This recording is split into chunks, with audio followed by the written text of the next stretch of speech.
Have you ever wanted to sell an investment property without paying capital gains taxes right away? A 1031 exchange might be the solution. A 1031 exchange, named after Section 1031 of the IRS Code, lets real estate investors defer capital gains taxes by selling one investment property and reinvesting the proceeds into another like-kind property. Now, like-kind sounds restrictive, but in real estate, it's actually broad. You can exchange a rental home for an apartment building, land for a warehouse, even a commercial property for mixed use. As long as it's held for investment or business purposes, it usually qualifies. Here's how it works.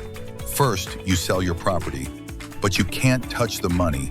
The proceeds must go to a qualified intermediary, or QI. They hold the funds for you. Next, you have 45 days to identify potential replacement properties.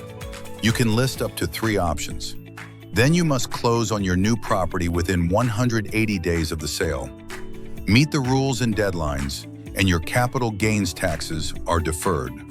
So why do investors use a 1031 exchange? Because it keeps more money working for you. You can move into larger properties, diversify your portfolio, or increase cash flow without taking the tax hit right away. A 1031 exchange isn't complicated, but the details matter. We recommend working with a tax professional and a qualified intermediary to make sure everything stays compliant. To get started, contact Walter Burns from Keller Williams City Life Realty by completing the form below.